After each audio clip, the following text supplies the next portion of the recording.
questions early on. All right, like I say, we're here for Discharge to Assess an Occupational Perspective.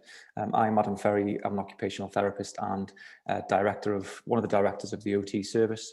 To put a bit of context on my clinical experience, so you feel like I'm qualified to talk about the topic. When I graduated in occupational therapy in 2007, like a lot of people did, I went straight into a hospital-based role. At that time, it was a rotation, and then spent 12 years within hospital services, so pure inpatient services. Within those 12 years, saw an awful lot of change in how in inpatient processes, discharge processes, leading to just as I was leaving, which is before I left the NHS to work full-time in the private sector, the implementation of a discharge to assess model. So my experiences and my reflections cover a lot of that, as well as going through what the legislation actually says discharge to assess should be, how it should be applied, and whether that matches your experiences, what the challenges and opportunities are around that. So I hope that's okay for you all. My buttons right. So the objectives within the webinar are to consider the aim of discharge to assess and its impact on NHS and local authority occupational therapy services, to review the legislation to reflect on discharge to assess and its application nationally. Obviously, the majority of my experiences are either going to come from my own clinical experiences in the region that I'm in, or in supervising occupational therapists across the country and their experiences and their rhetorical feedback. We're going to reflect on the potential benefits and challenges to occupational therapy practice posed by discharge to assess, and consider the impact on clinical reasoning processes within bathing. I put within bathing because I use bathing as the clinical example in this case, but they're transferable across anything.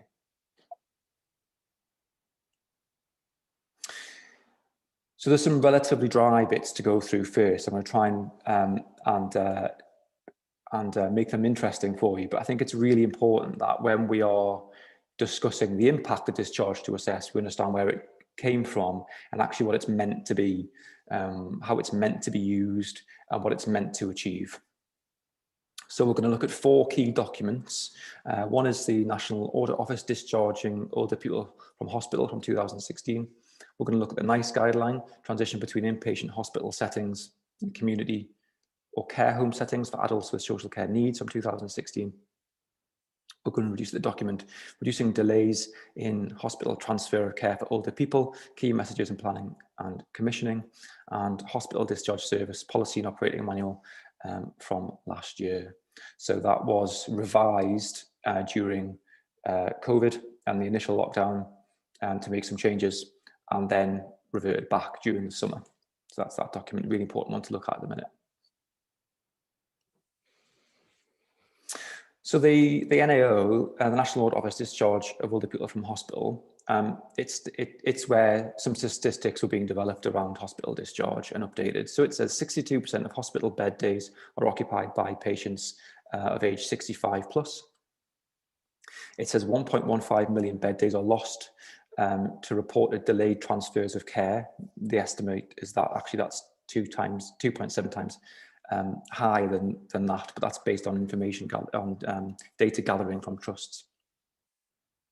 It says there are 2.7 million estimated bed days occupied by older patients no longer needing acute care, and that 54% of hospitals said that discharge planning did not start early enough for older people. It recommended early identification of needs and it recommended that health and social care commissioners need to know good practice, including the NICE guidelines, in patient flow to reduce the number of older patients unnecessarily delayed.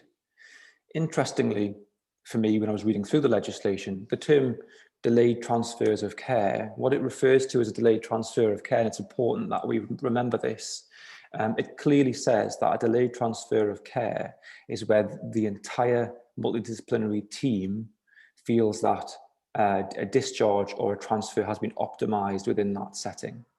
After that point, then it would become a delayed transfer of care.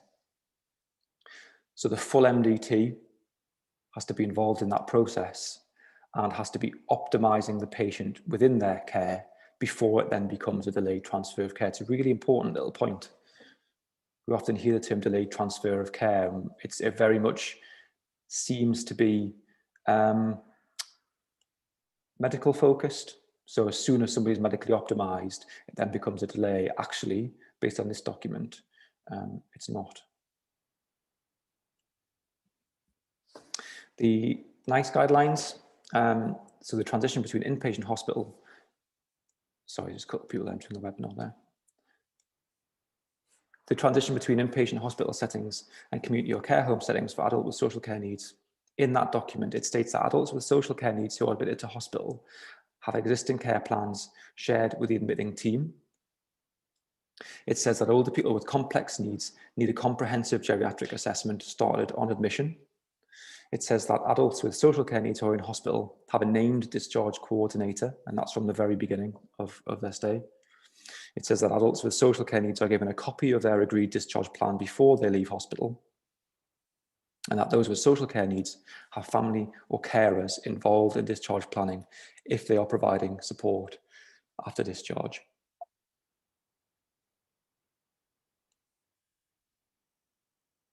The reducing delays document then reinforces that by saying that there is too much focus on the assessment to meet people's long-term needs in hospital.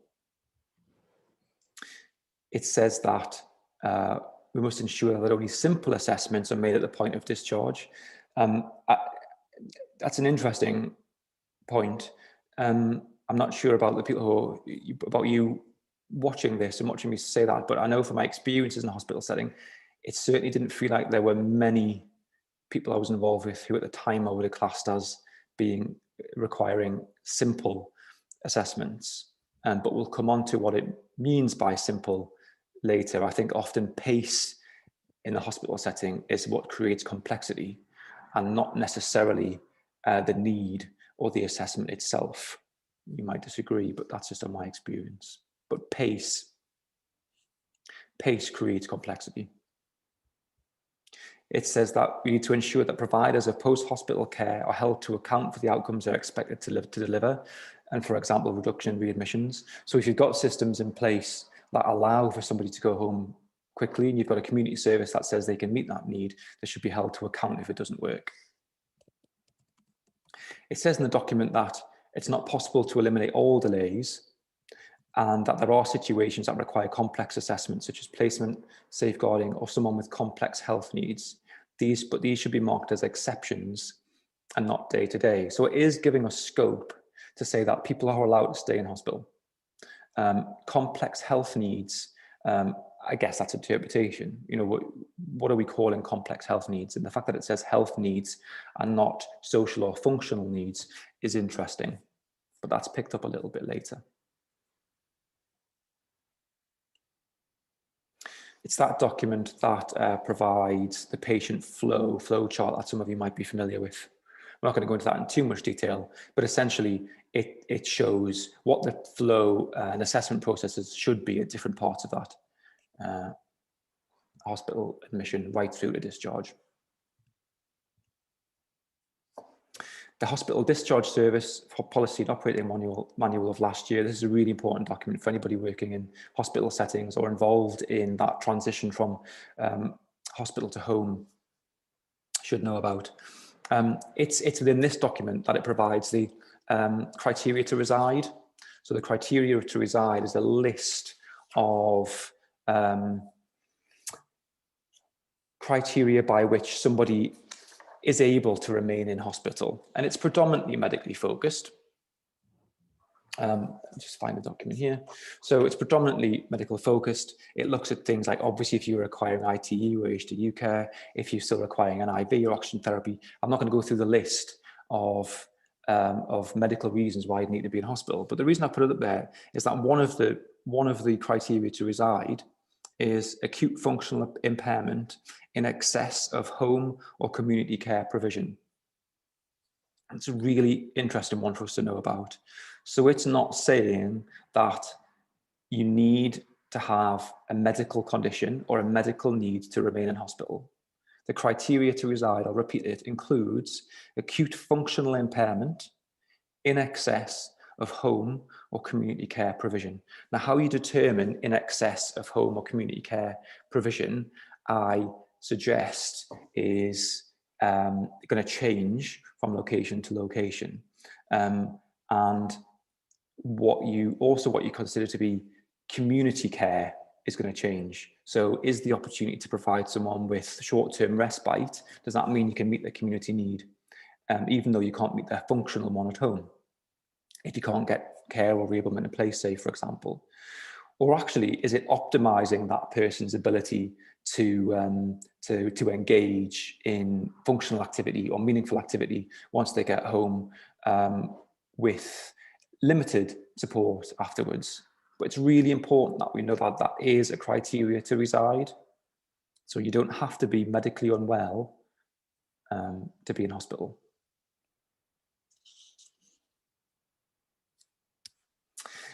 It's from this document where we first start, where it starts talking about, it's not where we first start hearing about discharge to assess, but it's where, because of everything else that's happened in 2020, it's reinforced. So that's why it's a really important document to look at.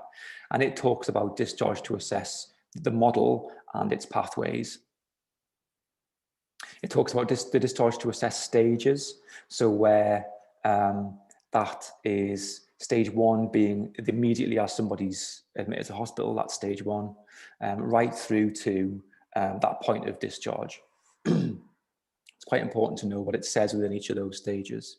But what it does say within the stages is that everybody needs to be reviewed daily and identify all people in that unit or on that ward for discharge on that day. So as part of your board round or handover or whatever it is you do on that, and that probably happens already. It talks about the details of how to discharge people, talks about the assessment and care planning at home. Really what it says is that discharge to assess is a model and not an assessment in its own right. So it's a longer process from the minute somebody is either brought in to hospital by an ambulance or walks in and is admitted. So as soon as somebody is admitted to hospital, it's a really important point, they are part of the discharge to assess process. And quite often I hear people when I'm doing supervision, or have heard it from in the past when I've been working in those services, is it's identified as this person is discharged to assess, or that person is discharged to assess. That isn't how discharge to assess works. Everybody is part of a discharge to assess process. It then becomes about what pathway within discharge to assess does that person need to follow. It's an important distinction.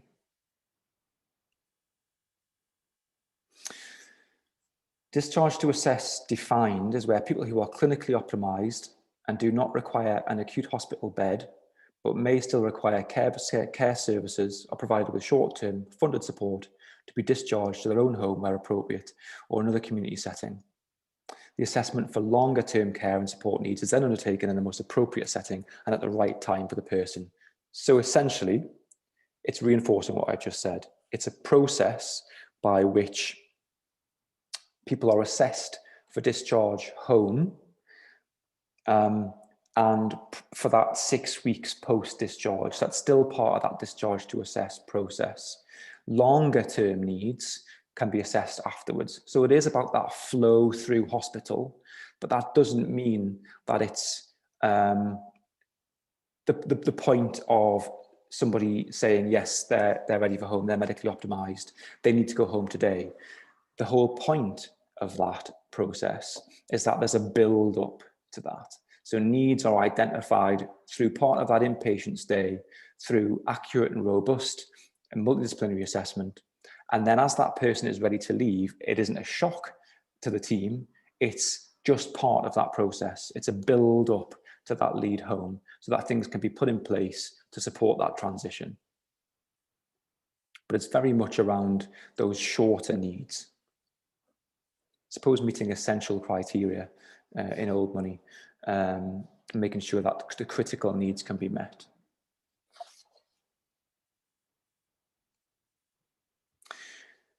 What else the document does is explain the pathways. So stage one I'll come on to pathways in a sec. So it's stages and pathways within the stages. So stage 1, like I said, it's the minute somebody comes into hospital. Stage 2 is where these pathways are determined. So it says that 50% of people will be a simple discharge, need no input from health or social care. This is based on their audits for the document. So 50% of people will be a simple discharge, will need no requirement from health and social care, and likely require no multidisciplinary assessment on their unit or on their ward. So that's pathway 0. So within stage 2, you have these pathways. Pathway 0 goes home. It's a nurse-led, ward-led discharge, doesn't require anything else. Pathway 1 within that, so it says there are 45% of our caseloads. They'll require some support to recover at home. They'll be able to return home with support from health and or social care. Now, predominantly, I would suggest that is where our therapy caseload comes from, our inpatient wards. It says pathway 2 is 4% of those people who require inpatient rehabilitation in a bedded setting. So I'm going to come on to myth busting far later in the webinar, but it's really important that we understand that inpatient rehab is built in to a discharge to assess process. It's really important because I hear a lot of feedback from therapists who are concerned that inpatient rehabilitation is being shunned or pushed to the wayside because of a discharge to assess model or discharge to assess process that's maybe being misused. It's built in to this process that 4% of people statistically are likely to require inpatient rehabilitation. So it's really important that current inpatient rehabilitation settings are resourced effectively to allow that to continue to happen. It is not saying that within discharge to assess, people can't stay in hospital for the right reasons. Absolutely not. And pathway 3 is 1% of people who had a life-changing event and home isn't an option, and they'll go straight from an acute setting into a more formal care setting. Within stage 3 of the process, so this is within stage 2, this is determined, these assessments are carried out, the decisions are made, and then within stage 3, case managers with partner organizations will then make sure that things are in place for that to happen. So this, what you're seeing on the screen here, is determinations within stage 2, and then stage 3 is actually putting what's needed in place. So that's the actual discharge plan itself. I hope that makes sense. But if you've got any questions about that, just ask Kate, and she can put some specifics to me in case I'm not articulating that well enough. The principles of discharge to assess, you can see the list there. I'm not going to regurgitate them, but the ones I want us just to quickly focus on are personalised support, maximising of independence, home is best, and discharge preparation. So personalised support is an interesting one because it often feels like in acute settings we're moving as far from personalised support as we possibly can. But what it refers to is if this process is carried out properly and how it's intended, would be that the support the person requires when they leave hospital is client-centered, it's patient-centered, and it's specifically designed around their needs. That's the idea. It's maximising independence. That's one of the core principles of discharge to assess. So maximising independence, I mean, this is OT core language. So this is something that we should be really happy about. Maximising independence could be ensuring the right reablement is in place when somebody leaves hospital. It could be making sure the right equipment's in place when someone leaves, whether they're incredibly dependent or not, to make sure that the little independence that a person might have is maximised.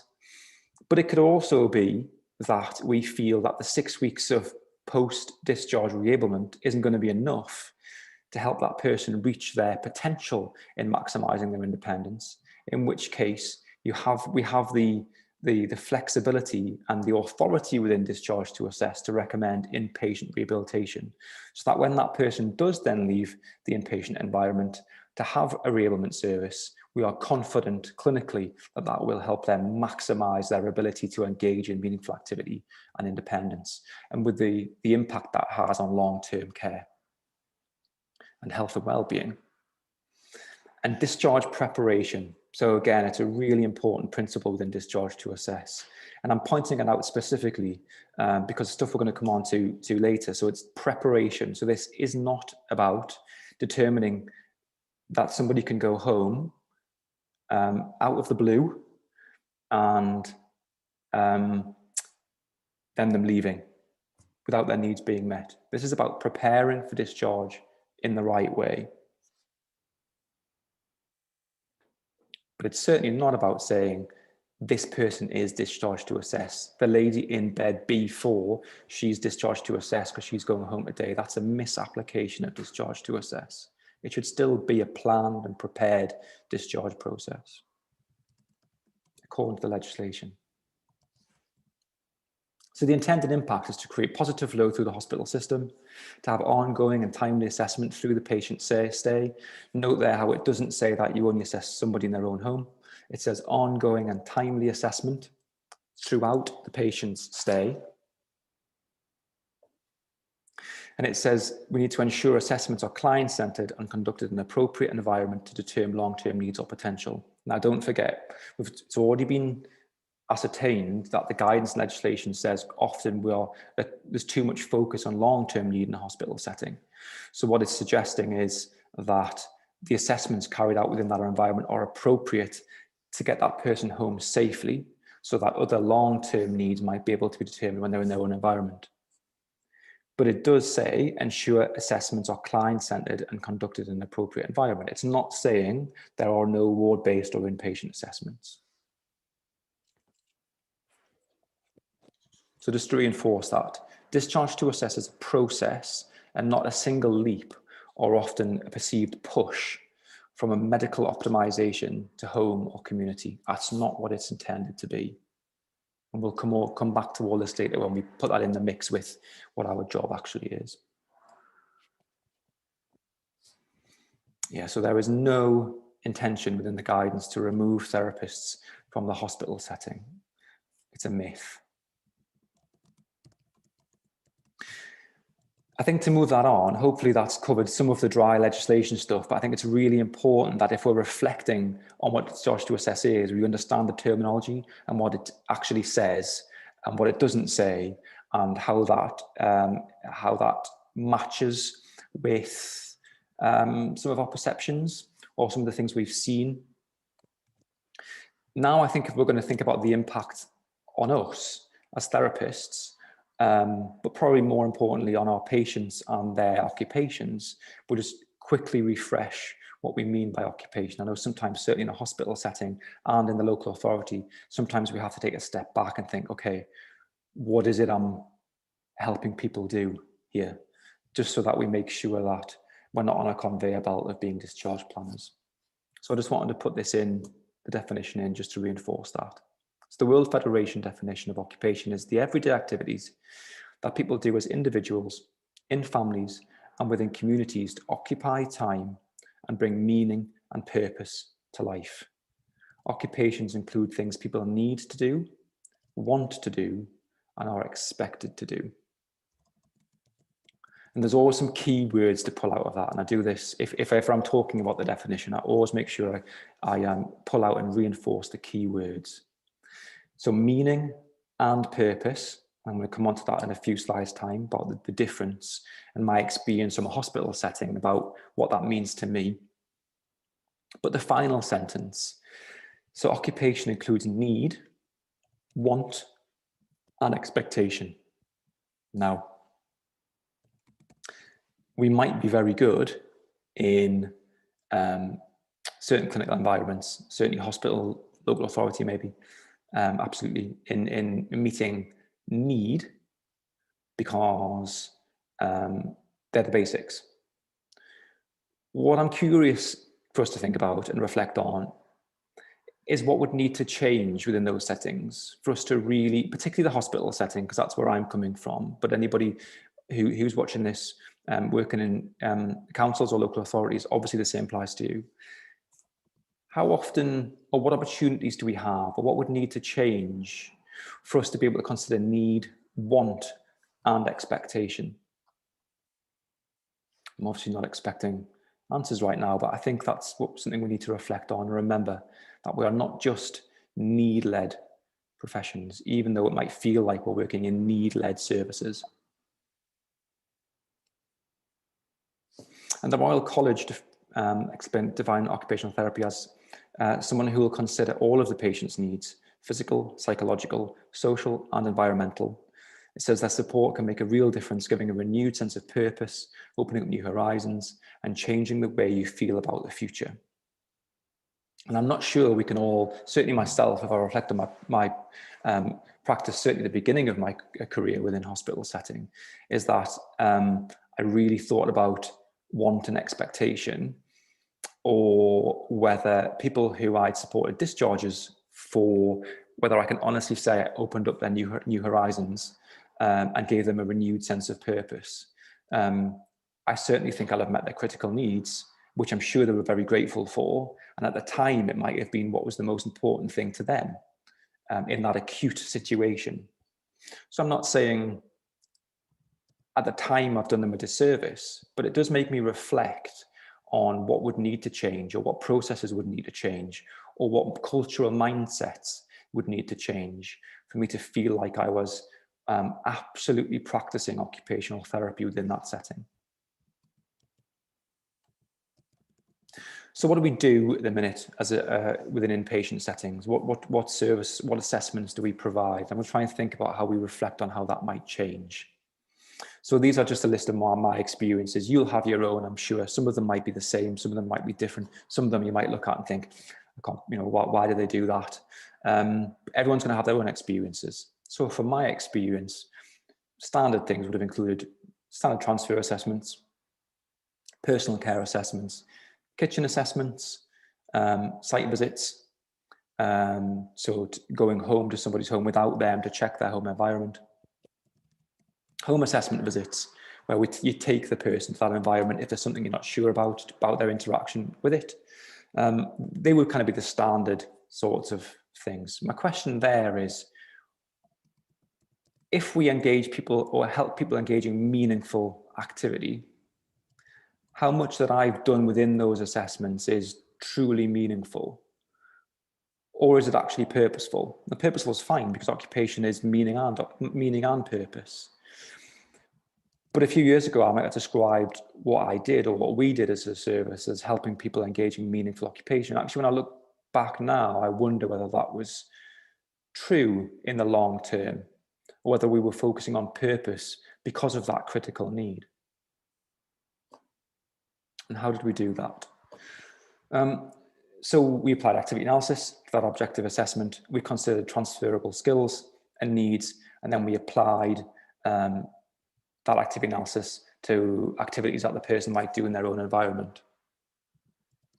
Now, one of the things for us to consider there is, I think it does inpatient services an injustice to presume that somebody needs to be in their own environment for that assessment to be accurate and robust.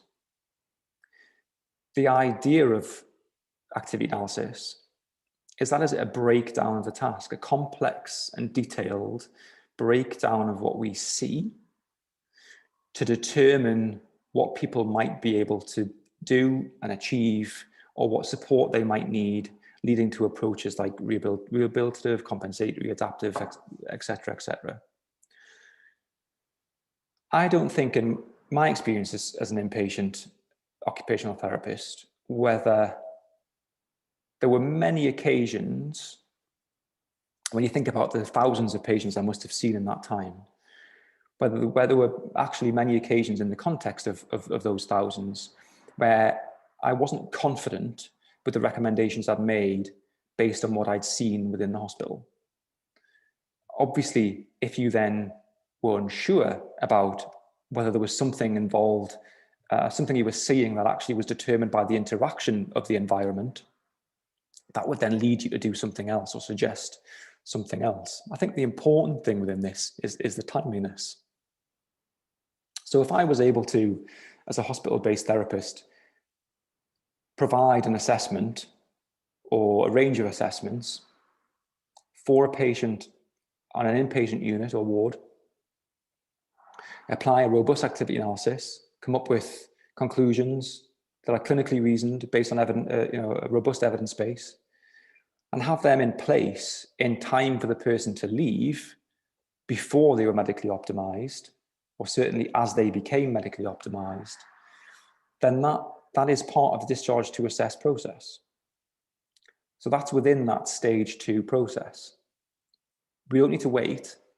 We don't need to hold off until somebody's medically optimized and say they are discharged to assess.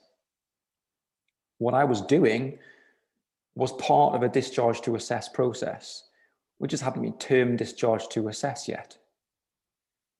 And that's backed up with the legislation. So it talks about the timeliness of assessment leading to patient flow.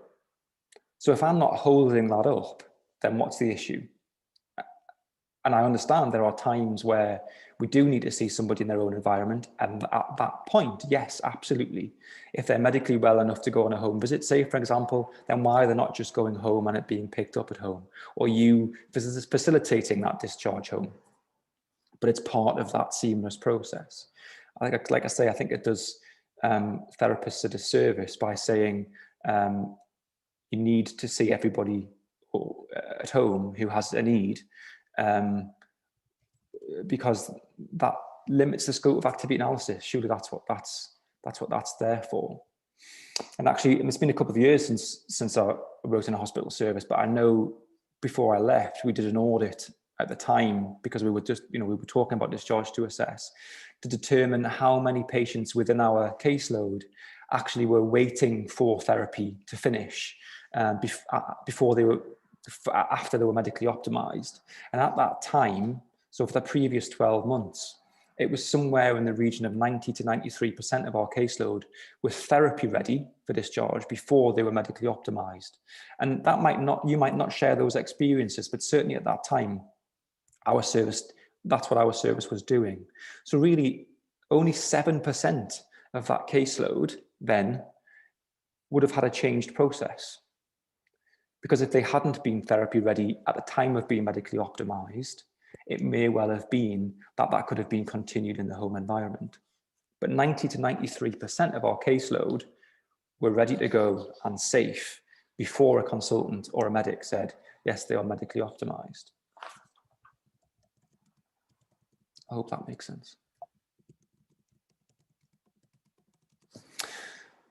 So that leads me on to the issue of the environment. So does the environment affect meaning or purpose? So to make that simple, I've defined purpose as the how. So how do we do something, and the meaning as the why.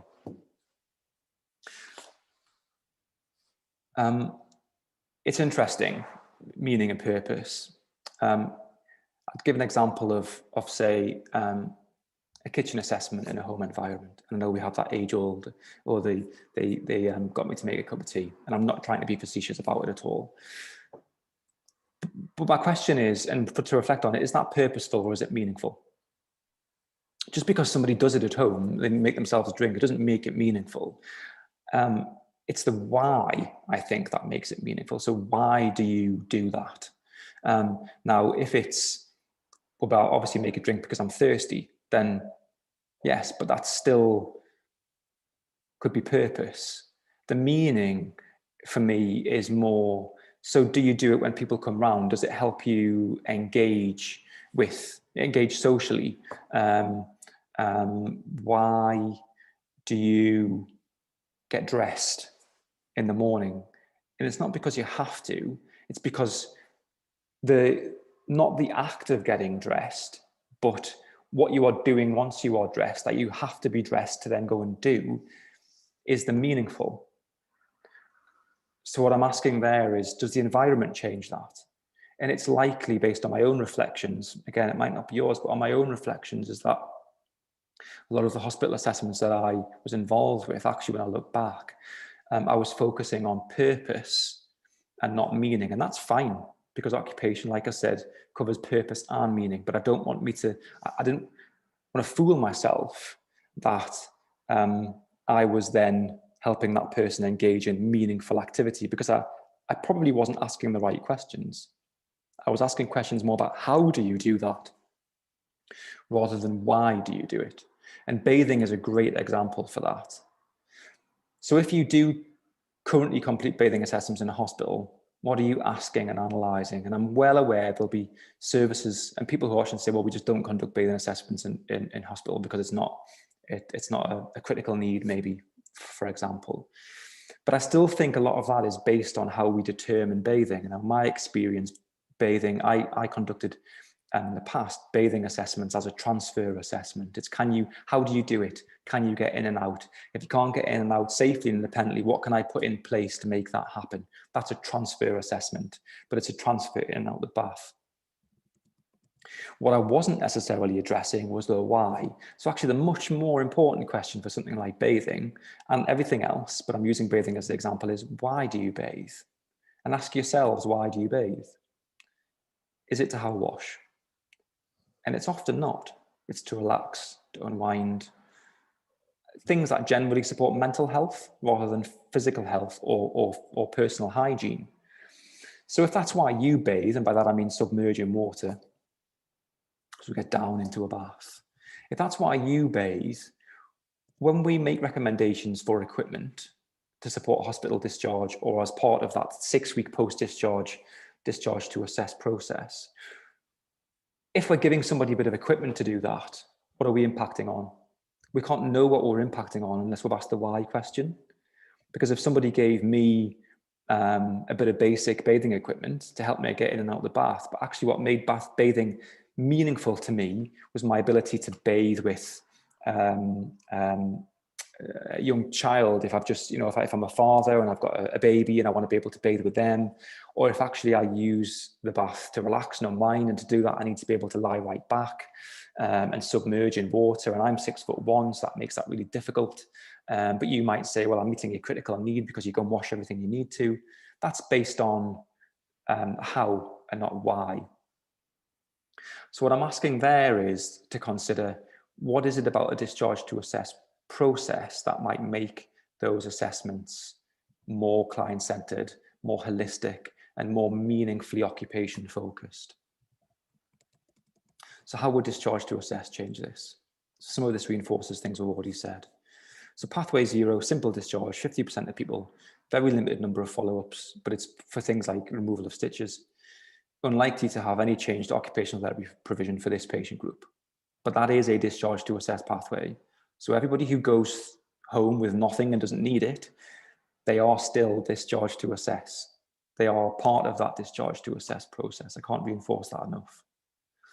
The pathway 1 is to support to recover at home, which is the 45% of people that I previously mentioned. Determine care needs over the last 24 hours of admission through simple assessment, but that doesn't mean you just get involved within the 24 hours. It means the 24 hours prior to the person needing to be discharged. What is the feedback from the MDT about what that person's needs are? And it might be that that's predominantly nursing. It might be that's predominantly physiotherapy. It might be that it's a mixture of everything. But we've got an opportunity to share what that person's occupational needs are, and not just from a handover. It's building up to that. It then says that you alert single point of access or dedicated discharge to a team, and you meet the immediate health and social care assessment in the home environment, and that's if it's required. So the idea is that best practice, you have assessments leading up to discharge. The discharge happens. What's stopping that? What would traditionally be stopping that from happening and get that need met in the community? One of the things I've highlighted in there, so this shows the discharge to assess process. I've cut off the top because they're the top two. So one's straight into care home, one's to rehab. I really want to focus on the discharge home for this bit. So you've got 50% there on the left hand, the column going home, don't require any assessment from us. It might need a very brief assessment of function or mobility. but they go home, they don't need anything. The other 45% require more ongoing assessment or have more needs. What's interesting within that process, and this is within the legislative document, is that what I've put the square around that box, it's around the access to community beds if there is a crisis. It also talks about being able to hold the acute bed if there's any uncertainty about whether the need's going to be able to be met, so the person can transfer back if required. I'll just bring up the point here. I think I've probably got it later on, but I think it's probably a good place to bring it up. I had a colleague of mine, a former colleague of mine, put a really interesting point on one of the posts in promoting the webinar. And that was about, I can't remember the exact wording, but it was something along the lines of discharge to assess, just being a new term, a new word, meaning what would have been traditionally a discharge home visit. And I'm interested by that because it's not. But I completely understand why that might be the perception. And I'm going to talk about it here briefly because when I first moved into a senior role in an acute setting, we were very much told discharge home visits are under very specific circumstances only because of the perceived risk, because so much has to work around it. So by discharge home visit, what I mean is if it works, the person stays. If it doesn't, you bring them back. Rather than a traditional home visit where you're taking them home to try a few things out, bring them back, put things in place. So we were very much told you can do it, but you need 2 therapists to go and to do it. It's not what would have otherwise been a therapist and a member of the support team. It's under very specific circumstances and it doesn't happen very often. What I see discharge to assess being applied often as looks like a glorified discharge home visit, where we're just saying, where it might be said, right, they're medically optimized, they need to go, get them home, and then the assessments can be conducted in the home environment. That I understand how that's perceived as a new glorified discharge home visit. I hope what I'm saying, what you're getting from the legislation and the guidance is that that's a misapplication of discharge to assess. And that's why those perceptions are around and why people will probably share them. It's a misuse of discharge to assess. Discharge to assess is a process and not a one-off assessment, which has significant risk, given that you don't know whether community needs are going to need to be met or whether somebody's going to have a bed to go to should it not work, as would have been the risk in a discharge home visit.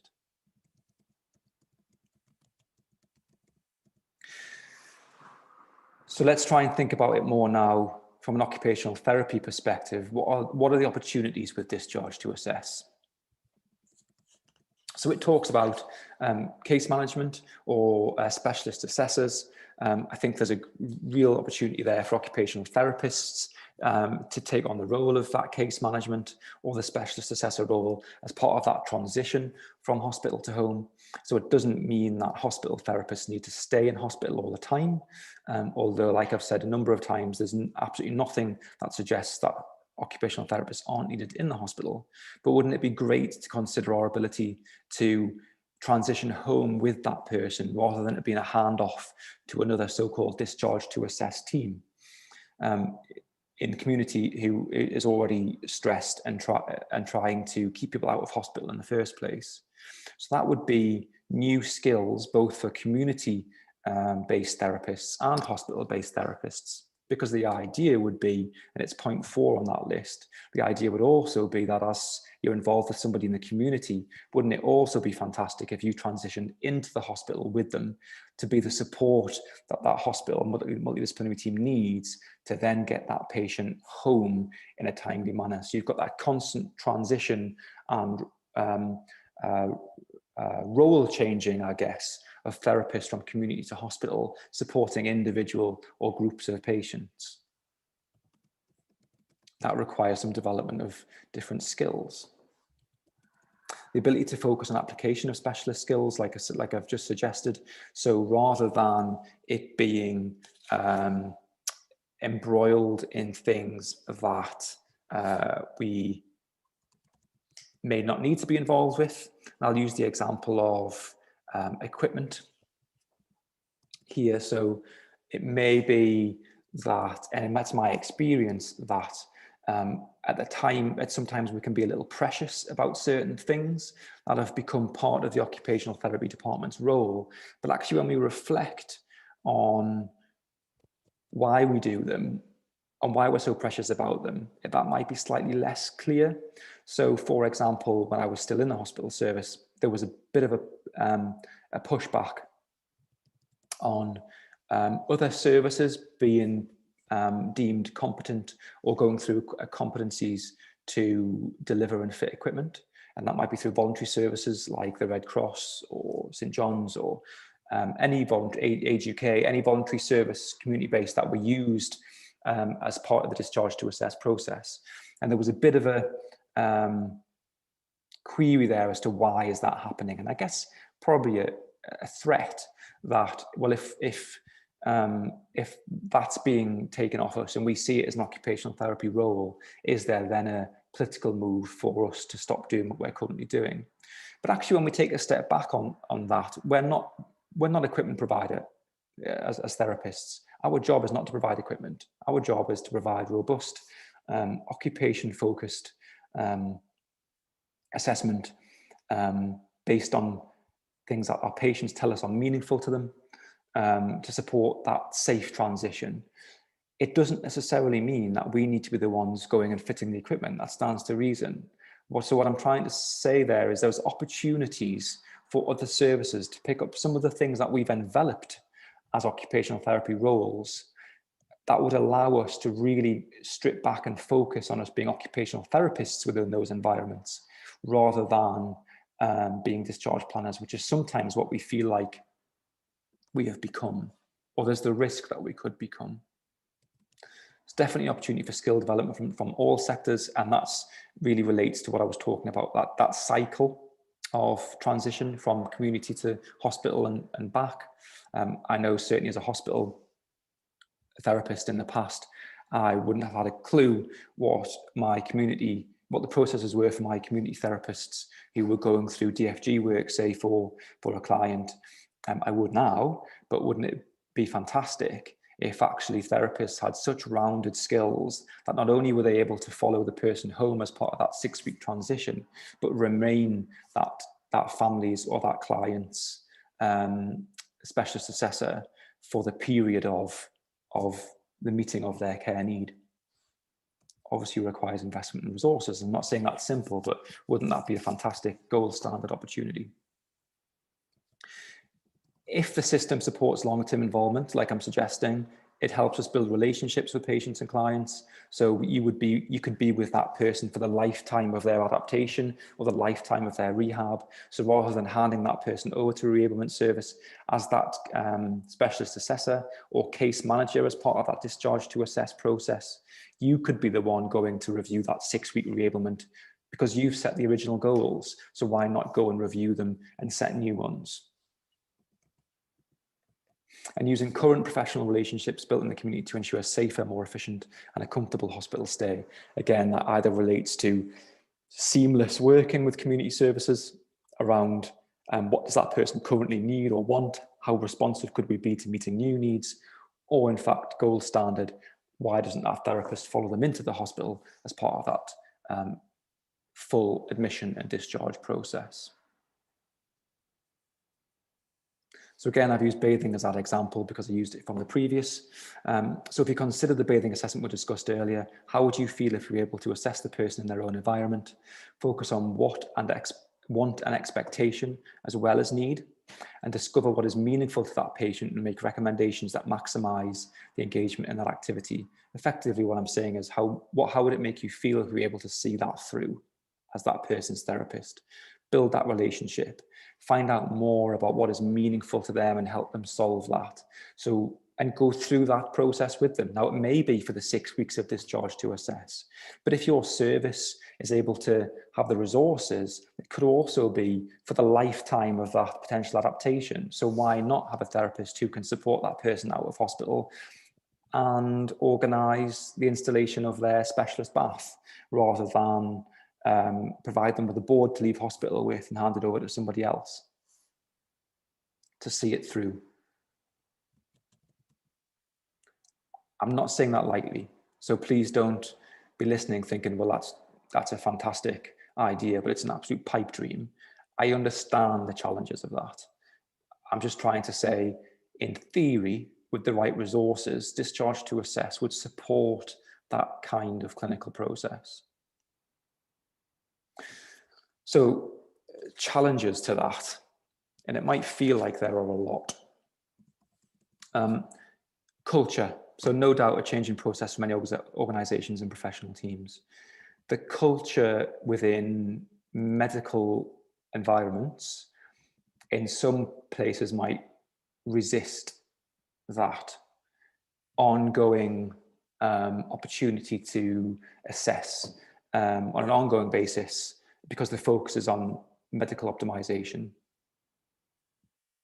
There's no doubt that culturally there are things within our own profession that we may not want to give over, and we don't like the idea of, we hear the term generic working. It's not something that we particularly like, but so it's a cultural challenge. But I think discharge to assess, as I've presented it, is something that we could get our heads around. Trust between professional teams and professions, obvious. It seems straightforward, but it's not. We need to make sure that we trust other teams and our multidisciplinary colleagues. Resources, so equipment, services, adaptations, teams, care, is it all in place? Is it available? Is re-ailment there when we need it? Equipment services, do they work 7 days a week? What happens when something isn't a standard piece of equipment? I've had rhetorical information about equipment services. Once somebody's at home, changing the prioritization criteria for that patient because their top priority is for a discharge and they don't class this as a discharge anymore. Things like that have to change. One of the biggest is obviously therapist resources. So are there even enough therapists to do this properly?